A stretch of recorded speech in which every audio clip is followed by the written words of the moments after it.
आपल्याला सर्वनाम म्हणजे काय, सर्वनामाचा वापर जो आहे तो कशा पद्धतीने केला जातोय, सर्वनामाचे प्रकार कोणते आहेत हे या ठिकाणी आपल्याला अभ्यासायचं आहे. तर पहा, आज आपल्याला या ठिकाणी नामाऐवजी सर्वनामाचा वापर जो आहे हा कशा पद्धतीने करता आला पाहिजे हे इथे आपल्याला बघायचे. तत्पूर्वी सर्वनामाची व्याख्या जी आहे ती व्याख्या सर्वांना माहित असणे गरजेचं आहे. सर्वनाम आपण कशाला म्हणतो आहे कुणाला माहिती? कोण सांगेल सर्वनामाची व्याख्या? कोण सांगेल? त्याला येईल त्याने हात वर करा. सर्वनामाची व्याख्या. अरे सर्वनाम कशाला म्हणायचं?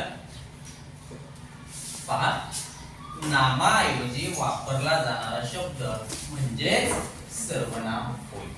नामाऐवजी तिथे एखाद्या व्यक्तीचं, एखाद्या मुलाचं, एखाद्या मुलीचं नाव न लिहिता, न वापरता त्याच्याऐवजी आपण जो शब्द वापरतोय त्याला सर्वनाम असतं. मग या उतार्यामधून आज आपल्याला हेच शिकायचं आहे की नामाऐवजी सर्वनामाचा वापर जो आहे तो कसा केला जातोय. पहा, या ठिकाणी मी एक पॅसेज लिहिलेला आहे, छोटासा 4 ओळीचा पॅसेज आहे. राहुल लंगडीचा खेळ खेळताना पडला. पहा काय आहे? राहुल लंगडीचा खेळ खेळताना पडला. राहुलचा पाय दुखू लागला. राहुल रडू लागला. मुलांनी राहुलला उचलून नेले. राहुलच्या पायाला औषध लावले. राहुलचा पाय दुखायचा थांबला. राहुल हसू लागला. राहुलने सर्वांचे आभार मानले. आता या ठिकाणी आपल्याला राहुल हे काय आहे? नाम आहे, बरोबर की नाही? मग ते पुरुषवाचक आहे की कोणतं आहे? नाम कोणतं आहे? पुरुषवाचक आहे, बरोबर की नाही? राहुल हा काय आहे? पुरुषवाचक नाम आहे. मग या राहुलच्या ऐवजी आपल्याला काय करायचे? सर्वनामाचा वापर करायचा. मग सर्वनामाचे प्रकार आहेत का? पुरुषवाचक सर्वनाम आहे, दर्शक सर्वनाम आहे, संबंधी आहे, प्रश्नार्थक सर्वनाम आहे, अनिश्चित सर्वनाम आहे, आत्मवाचक सर्वनाम असं आहे. पैकी आपल्याला पुरुषवाचक सर्वनाम जो आहे तो या ठिकाणी वापरायचा आहे. आता या ठिकाणी पहा, राहुलच्या ऐवजी आपल्याला कोणतं सर्वनाम वापरता येईल? योग्य असेल ते सांगा. तो. यस, बरोबर की नाही? राहुलच्या ऐवजी काय येईल मग इथे? तो. तो काय झालं? लंगडीचा खेळ खेळताना पडला. बरोबर की नाही? कोण? तो. राहुल लंगडीचा खेळ खेळताना पडला. राहुलच्या ऐवजी सर्वनाम आपण काय वापरणार आहोत? तो. मग पुढे राहुलचा पाय दुखू लागला. मग इथे काय येईल? अजून दुसरं कोणाला येत नाही? Yes, very good. पहा इथे काय येईल? त्याचा. कुणाचा पाय दुखू लागला? त्याचा. म्हणजे आपण काय केलं? या नामाच्या ऐवजी हा शब्द वापरला, बरोबर की नाही? इथे सुद्धा राहुलच्या ऐवजी तो लंगडी खेळ खेळताना पडला. त्याचा पाय दुखू लागला. पुढे राहुल रडू लागला. यस, राहुलच्या ऐवजी कोणता शब्द येईल इथे? तो. Very good. कोण?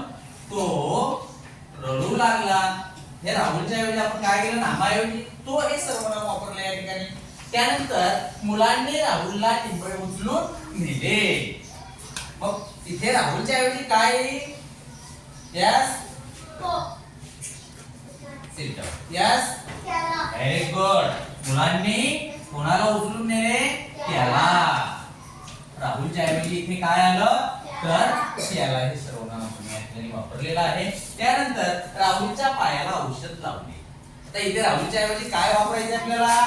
कुणीतरी वेगळं सांगा नवीन. Yes, very good. कुणाच्या? त्याच्या. लक्ष देऊन ऐकायचं, नंतर तुम्हाला हे लिहायला सांगणार आहे. मग इथे त्याच्या पायाला औषध लावले. त्याच्या हे काय आहे? सर्वनाम आहे. त्यानंतर राहुलचा पाय दुखायचा थांबला. पुन्हा इथे कोणतं सर्वनाम वापरावं लागेल? त्याचा. Very good. पहा, त्याचा पाय दुखायचा थांबला. पुढे राहुल हसू लागला. तो हसू लागला. आणि राहुलने सर्वांचे आभार मानले. Yes, very good. कुणी? त्याने.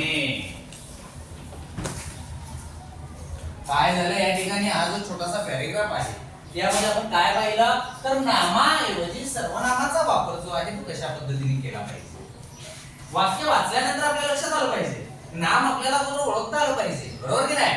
नाम आपल्याला ओळखता आलं पाहिजे तर आपल्याला त्या ठिकाणी सर्वनामाचा वापर करता येईल. आता राहुल जो आहे तो कोणतं सर्वनाम होतं, पुरुषवाचक होतं. ते जर स्त्रीवाचक असतं तर ती आहे की नाही.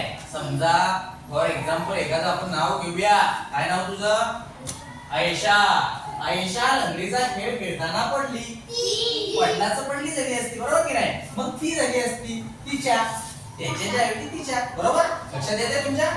सर्वनाम कशाला म्हणायचं मग, नामाऐवजी वापरला जाणारा जो शब्द आहे त्याला आपण सर्वनाम असं येईल सर्वांना. मग दुसरा पॅराग्राफ दिला तर